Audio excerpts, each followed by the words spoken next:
Hey guys, good morning to all of you. आज हम लोग पढ़ेंगे how to talk on parts of speech. ध्यान है बेटा आप लोग? Thank you. देखो बेटा, आज ग्रामर का हम लोग बैकबोन पढ़ने जा रहे हैं, यानी कि ग्रामर जहां से शुरू होती है, ग्रामर जहां से पैदाइश होता है, हम लोग वहां से पढ़ने जा रहे हैं, एकदम जड़ से पढ़ने जा रहे हैं। इसलिए ध्यान से आप लोग सुनिएगा। ध्यान है बेटा आप लोग? Thank you. अगर तैयार हैं तो सबसे पहले जानिए कि इस चैप्टर का अर्थ क्या होता है। जैसे करें कि how to talk on parts of speech. How to talk on माने कैसे बात करें कि पार्ट्स ऑफ स्पीच, यानी कि पार्ट्स ऑफ स्पीच पर। प्रोफेशनली मैं एक ऑथर हूं, एक इंग्लिश का राइटर हूं, पहले भी मैं बता चुका हूं। इसलिए मैं आप लोग को क्लियर कर दूं कि मैं आप लोग को सिर्फ ग्रामर नहीं पढ़ा रहा हूं, ग्रामर के साथ साथ इंग्लिश स्पोकन भी पढ़ा रहा हूं। जैसे ये बुक आप लोग देख रहे हैं, दिखाई दे रही है, 0 to hero ABBC spoken English V2। इसी में जो है देखिए बेटा है how to talk on parts of speech. ध्यान दीजिए, इसमें देखिए एकदम क्वेश्चन आंसर के माध्यम से आप लोगों को बताया गया है, एकदम क्वेश्चन आंसर के माध्यम से। बस आप लोग मार्केट में ये किताब ढूंढिए, आप लोगों को मिल जाएगी ये किताबें। यानी कि बिल्कुल नए अंदाज में मैं पढ़ाऊंगा ताकि आपका इंग्लिश स्पोकन भी कंप्लीट हो और इंग्लिश ग्रामर भी कंप्लीट हो। चैप्टर भी यही कह रहा है, how to talk on parts of speech. अब देखो, यानी कि 2 in 1, यानी कि मल्टीवर्क, आम के आम और गुठली के दाम, ग्रामर भी और स्पोकन भी।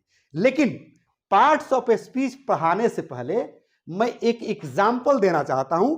अगर वो एग्जाम्पल समझ में आ गया तो समझिए कि पार्ट्स ऑफ स्पीच भी आपको समझ में आ गया, क्योंकि पार्ट्स ऑफ स्पीच ग्रामर का सबसे फर्स्ट चैप्टर होता है, ग्रामर का बैकबोन होता है। अगर पार्ट्स ऑफ स्पीच समझ में आ गया तो समझिए कि आप ग्रामर का मास्टर बन गए। इसलिए मेरे एग्जाम्पल पर ध्यान दीजिएगा, है ना बेटा? Thank you. देखो बेटा, आप लोग नर्सरी LKG UKG में पढ़ोगे parts of body. Parts of body का मतलब यहां कह रहा है कि पार्ट्स ऑफ स्पीच। मैंने कहा कि पार्ट्स ऑफ बॉडी, यानी कि स्पीच के जगह पर मैंने कर दिया बॉडी। पढ़े ना नर्सरी LKG UKG में?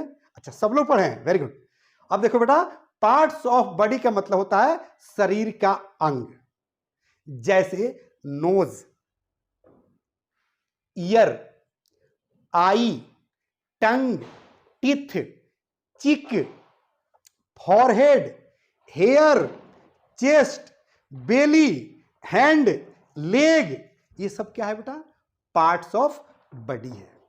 और ये सारे जितने भी पार्ट्स ऑफ बॉडी है, सबका अलग अलग फंक्शन है, सबका अलग अलग काम है ना बेटा? बताओ, जैसे आंख का क्या काम है बेटा? आंख का काम है देखना। कान का क्या काम है? सुनना। नाक का क्या काम है बेटा? सूंघना। दांत का क्या काम है बेटा? चबाना, च्यूइंग करना। जुबान का क्या काम है? बोलना। हाथ का क्या काम है बेटा? हैंड्स का, यानी कि कुछ करना, कुछ लिखना। पैर का क्या काम है? चलना। समझ रहे? दिल का क्या काम है बेटा? धड़कना। समझ रहे ना बेटा? उसी तरह से जैसे शरीर का हर पार्ट्स का अलग अलग नाम है और अलग अलग काम है, बस सिमिलरली पार्ट्स ऑफ स्पीच का भी काम है। आप समझा रहे बेटा? यानी कि पार्ट्स ऑफ बॉडी समझ में आ गया, यानी नर्सरी LKG UKG में समझ में आ गया था, तब तो पार्ट्स ऑफ स्पीच बिल्कुल समझ में आ जाएगा। अब ध्यान दीजिए, अब करें कि पार्ट्स ऑफ बॉडी। वैसे इसका हिंदी देखिएगा तो निकलता है शब्द भेद, यानी कि शब्दों का भेद, शब्दों का अर्थ, यानी कि एक वाक्य में कितने शब्द यूज हुए हैं और वो हर शब्द का क्या नाम है, वो किस पार्ट्स का हिस्सा है, किसका क्या कार्य है, वो हर नाम से जाना जाता है। इसको हम लोग पार्जिंग भी बोलते हैं। क्या बोलते हैं बेटा? पार्ट्स ऑफ स्पीच जब पढ़ लेंगे तो मैं आप लोग को पार्जिंग पढ़ाऊंगा। तो पार्जिंग में अलग अलग करना होता है। जैसे पार्ट्स ऑफ बॉडी में अलग अलग है ना, जैसे शरीर सामने खड़ा कर दिया जाए, अब पूछा जाए कि किसी भी बच्चे से कि नोज किधर है, तो कहेगा कि ये नोज है। बेटा ईयर किधर है, तो कहेगा कि यहाँ ईयर है। बेटा चिक किधर है, तो कहेगा कि ये चिक है। बेटा चेस्ट कहाँ है, तो कहे कि ये चेस्ट है।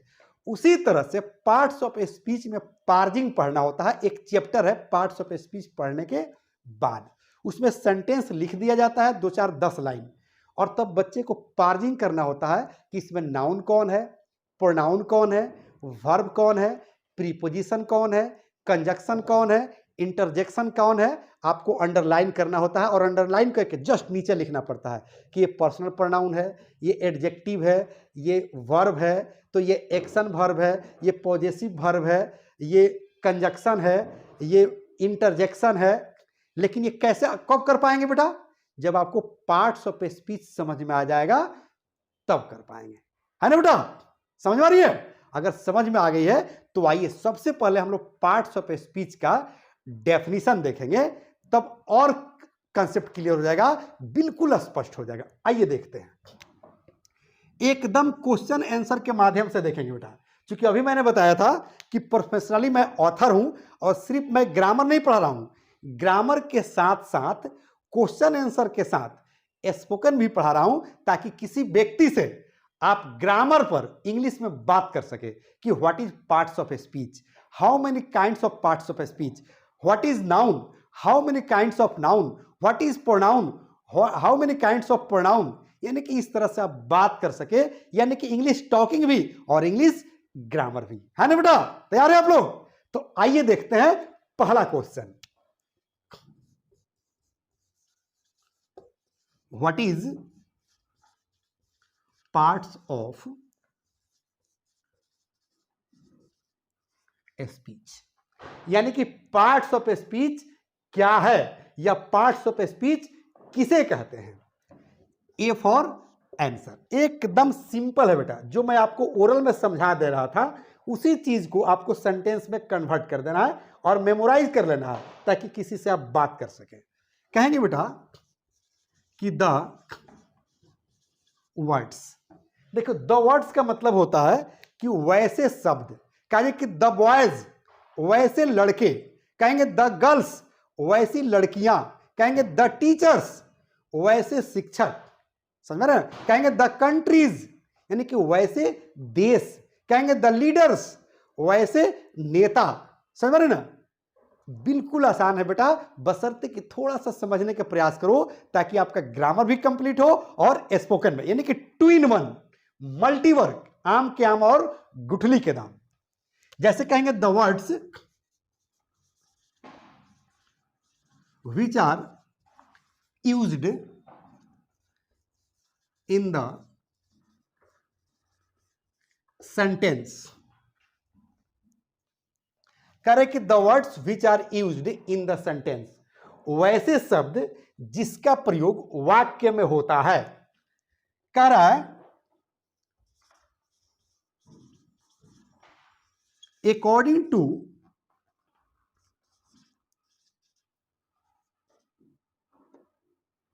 There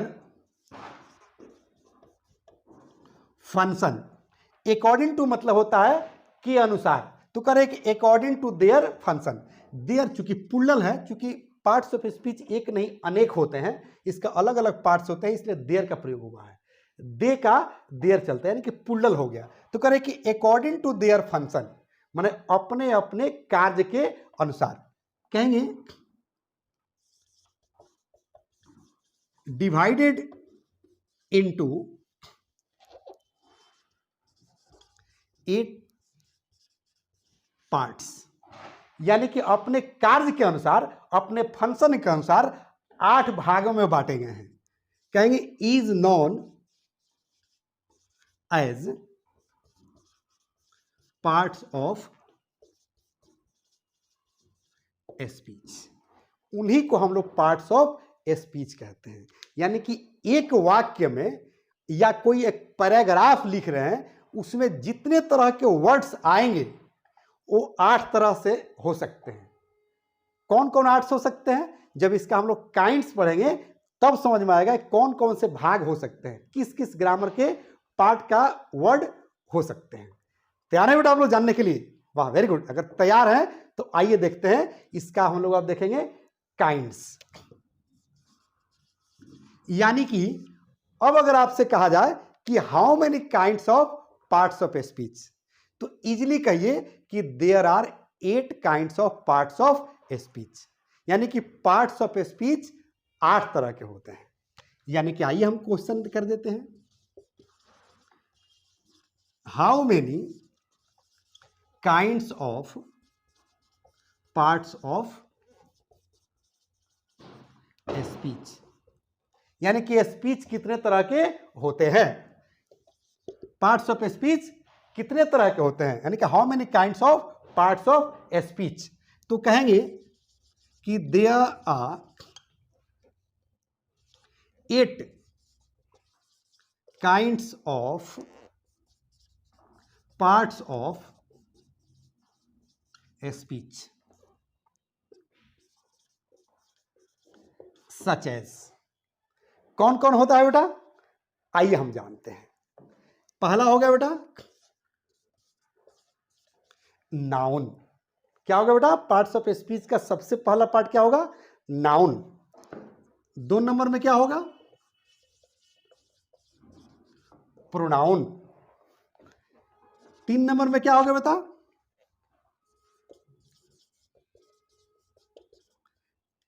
adjective. 3 नंबर में क्या होता है, एडजेक्टिव। 4 नंबर में क्या होगा बेटा, एडवर्ब। 5 नंबर में क्या होगा बेटा,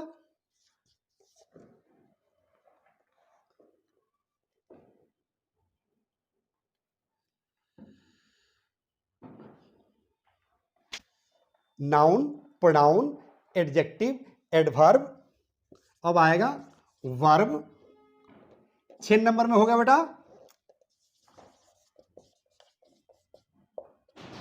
कंजक्शन। 7 नंबर में होगा बेटा प्रीपोजिशन। एंड 8 नंबर में क्या होगा बेटा, इंटरजेक्शन। यानी कि 8वां नंबर में क्या होगा,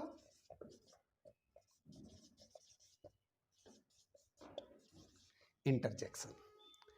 यानी कि 8 हो गए पार्ट्स ऑफ स्पीच। कौन कौन हुए, noun, pronoun, adjective, adverb, verb, conjunction, preposition and interjection. अब ये 8 को चैप्टर को, ये 8 अब चैप्टर हो गया। अब ये 8 को हम लोग बारी बारी से पढ़ेंगे कि नाउन किसे कहते हैं, प्रोनाउन किसे कहते हैं, प्लस एडजेक्टिव किसे कहते हैं, एडवर्ब किसे कहते हैं, वर्ब किसे कहते हैं, कंजक्शन किसे कहते हैं, प्रीपोजिशन किसे कहते हैं और इंटरजेक्शन किसे कहते हैं। कोई दिक्कत बेटा, जब आप लोग नाउन पढ़िएगा, प्रोनाउन पढ़िएगा, तो ये भी आपको इंग्लिश स्पोकन के तरह ही मैं पढ़ाऊंगा। आप लोग को लगेगा कि मैं इंग्लिश स्पोकन सीख रहा हूं, ग्रामर नहीं सीख रहा हूं, एकदम बिल्कुल फील होगा। तो तैयार है बेटा आप लोग? अगर तैयार है तो अगले क्लास का इंतजार कीजिए। अगले क्लास में हम लोग पढ़ेंगे नाउन। तब तक के लिए मैं लूंगा एक छोटा सा ब्रेक, लेकिन ब्रेक के पहले मैं रिक्वेस्ट करना चाहूंगा कि अधिक से अधिक लाइक कीजिए, सब्सक्राइब कीजिए और शेयर कीजिए, ताकि मेरी हौसला बुलंद हो, हमारी पूरी टीम की हौसला बुलंद हो। हमारे ट्रस्ट नारा लगाती है कि अंग्रेजी सबको सिखाना है, रोजगार सबको दिलाना है, देश का मान बढ़ाना है। यही हमारा नारा है, बस यही हमारा नारा है। यहीं पे मैं लूंगा एक छोटा सा ब्रेक। जय हिंद, जय भारत।